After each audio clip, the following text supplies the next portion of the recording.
بدلون د پولیس رادیو سلسله واره رادیویي ډرامه هر پنجشنبه د شپې 8 بجې. د بدلون ډرامې په 13 برخه کې تاسې واوریدل چې سپین ګل او تورګل اراده وکړه چې د پلار د ورکېدو حال به له 119 شمېرې سره شریکوي ترڅو اماراتي ارګانونه یې په لټه کې شي. بل طرف ته زبیر د ثبوتونو د نشتون له وجې له بنده راخلاص شو او د حمید د خفګان سبب هم جوړ شو ځکه هغه په تمه و چې د زبیر په ذریعه به هغه د مجید له حال احوال خبر شي. اوس به واورو چې تورګل او سپین ګل د اسلم سره ولې په لانجه اوړېدلي دي. لالا څنګه شو؟ 119 شمېرې ته زنګ ووهه او که نه؟ هو اړیکه مې ورسره ټینګه کړه او له ټول حاله مې خبر کړل. ډېر دې ښه وکړل لالا. رښتیا هغوی به دادا څنګه وپېژني چې څوک دی؟ ولې به یې نه پېژني؟ له ما نه د دادا عکس د ټلیفون شمېره او نورو نښو نښانو پوښتنه وکړه. دا یې هم وویل چې چېرته به یې د تللو امکان وي. که داسې وي نو بیا ترې نه خطا کېږي. د 119 شمېرې والا به یې هرومرو پیدا کړي. داسې نه ده که نه. د 119 شمېرې والا مالي اجرات نه لري. یوازې د ولس او دولتي ادارو ترمنځ د پول کردار لوبوي. هغوی مربوطه ادارو ته اطلاع ورکوي او ورسره دغه شخص په هکله معلومات شریکوي. نور اجرات مربوطه ادارې ترسره کوي. زه سمه ده. مقصد چې اوس د دادا په هکله څه معلومات راوکړي. ما او تا باید همداسې کښېنو. موږ هم باید خپله پلټنه وکړو. نور به ما او ته چېرته لاړ شو لالا؟ خو د دادا نه هم د سړي زړه خفه شي چې چېرته تللې دادا نو موږ ته خو به دې ویلي وو. اوس نو دا څه معلومه ده چې دادا چېرته تللی دی او که بله څه خبره ده؟ لالا دا را روان سړی اسلم کاکا نه دی؟ هماغه دی که نه؟ خو چې دې خوا څنګه را روان دی؟ څه خبره خو شته؟ السلام علیکم. ورېرونو که رښتیا درته ووایم نو ډېر زیات خفه شوم. د تره بچي ته داسې نه وکول پکار. تاریخ ګواه دی چې کله هم څوک له کوره وځي نو هرومرو کور کې خبره کوي. اوس نو دا معلومه ده کاکا جانه چې د تره بچی د خپله چېرته تللی او که چا غیب کړی دی. څه شی وراره؟ دا خبره دې څنګه وکړه؟ تاریخ ګواه دی چې د تره بچي خو د چا سره ورانه هم نه ده. نو ولې داسې خبرې کوي؟ ورانه څنګه نه وه؟ د خلکو خو ورته زړه ډکو او بل څوک دي خو همدا ته یې که نه؟ ستا ورسره ورانه نه وه د پولي په سر؟ زه له هر څه نه خبر یم کاکا. خو وراره ګله ته له هغه څه نه یې خبر چې حقیقت دی. تا ته خو د چې پلار څه ویلي وي ته به هماغه رښتیا منې. تاریخ ګواه دی چې کله کله د مشرانو خبرې حقیقت نه لري خو موږ او تاسو یې د عقیدې له مخې منو. کاکا غل کله هم نه وایي چې ما غلا کړې. ته خو به خود منکرېږې چې د دې کار انجام خطرناک دی. خو ما هم کوښښ پیل کړی دی. ډېر زر به معلومات وشي چې دادا مې چېرته دی. یاره وراره ته خو هسې ناحقه راته غوسه یې. زه هم غواړم چې د تره بچي معلومات وشي. زموږ ترمنځ لانجه وه خو دومره غټه نه وه چې یو بل دې سره ورک کړو. تاریخ ګواه دی دغه وړې وړې لانجې خو په هر کور کې وي. زه پوهېږم چې ته اوس ځان په دې خبرو سپین باز ثابتول غواړې خو موږ تا او لالګل همداسې نه پرېږدو. زما د دادا په هکله به حتما سپیناوی کوئ. زه دا نن سپیناوي ته تیار یم او سبا هم. خو چې اوس لومړی د تره بچي معلومات وشي. تاریخ ګواه دی چې د انسان پیدا کول مهم دي. نورې خبر بیا وروسته هم کېدای شي. لالا راځه چې لاړ شو او د دادا لټه وکړو. دلته له خبرو کولو نه څه نه جوړېږي. ځه چې ځو. ځئ لاړ شئ. که څه خبره وه نو ما هم هرومرو خبر کړئ. تاریخ ګواه دی چې داسې سخت وخت کې هم د کورنۍ خلک په کار راځي. دا خو به وخت ثابته کړي چې ته د کورنۍ غړی یې او که د رستونې مار.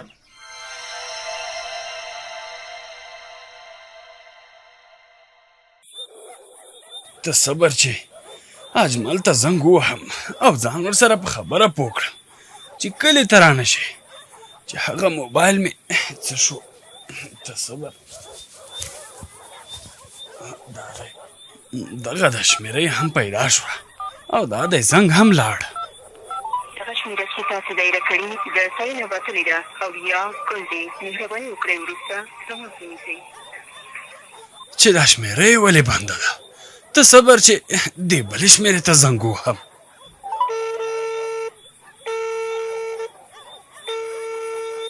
الو څوک یې؟ اجمله زه یم زبیر. څه شی؟ زبیر ته نه کوم بل څوک به یې؟ غږ خو دې زبیر ته ورته دی. باور مې نه شي چې ته زبیر وې. همزه یم یاره.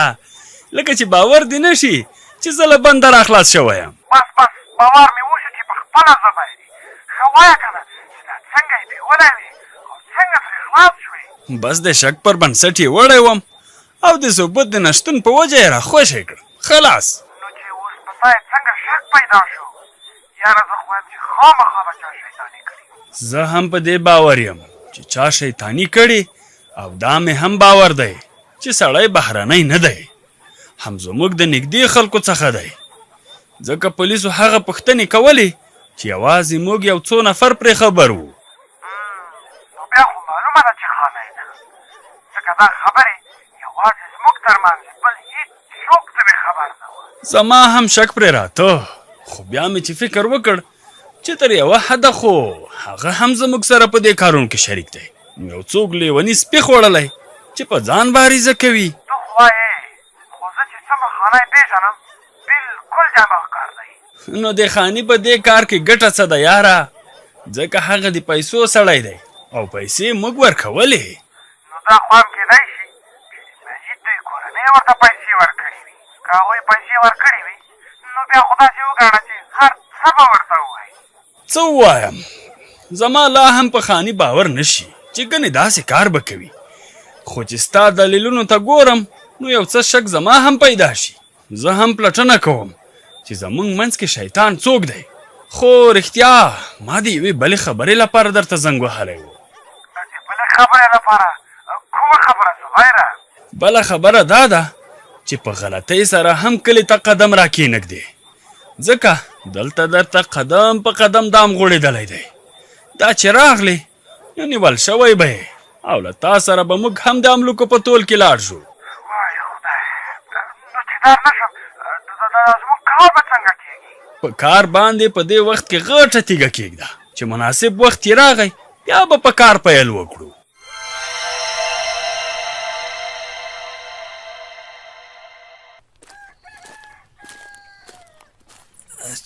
دا څپلۍ کې مې چې شی ننوتلي، ته صبر چې ویې ګورم. دا خو وړې تیږې او شګې دي، مجبور چې دا څپلۍ وڅنډم. اوس صحیح شو. دا خو چې در باندې ناوخته وي نو هر شی به دې خنډ جوړېږي. والکه جماله ودرېږه، کار در سر لرم. زه راشه یاره چې دوکان را باندې ناوخته ده. خدای دې خیر کړي چې څنګه دومره سهار وختي راغی. السلام علیکم ورحمت الله وبرکاتو. وعلیکم السلام. حمید خان ستړی مشې، څنګه سهار وختي راغورځېدلی؟ که رښتیا را باندې وایې نو د زبیر را خوشي کېدو مې بیخي خوبونه تښتولي دي. د مجید غم یو طرف، کور کې مې د مور او پلار هر وخت ژړا بل طرف. ورک یې خارج شه، ورک یې نوم شه. چې مور او پلار دې سرې سترګې کور کې ناست وي، په هغه ګټه به څه وکړې؟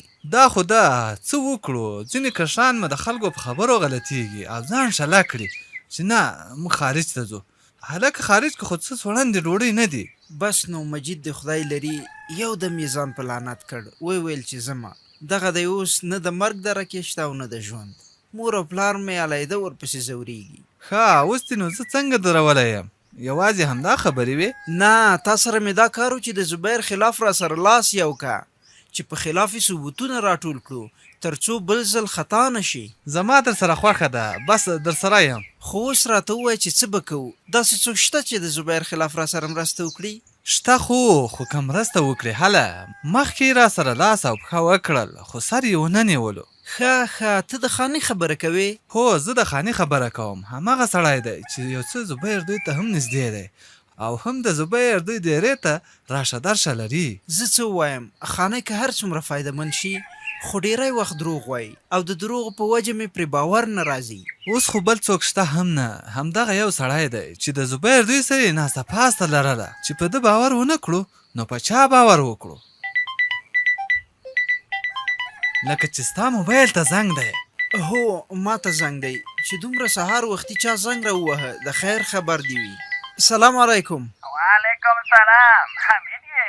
هو حمید یم، بخښنه غواړم ومې نه پېژندې. خبره داسې ده وروره چې ستا ورور دلته مقصره دی چې څومره زر کېدای شي ته ورپسې راشه، زه درته په وټساپ باندې ادرس درلیږم. څه شی؟ ورور مې ته ورکړه ټلیفون؟ خبرې نه شي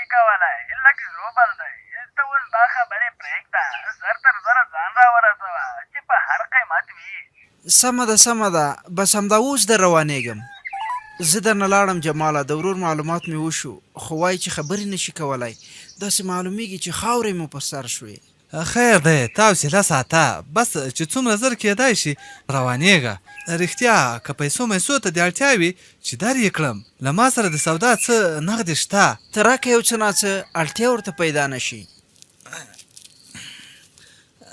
دا بنډل واخله، حساب به بیا سره کوو، اوس ځان رسوه.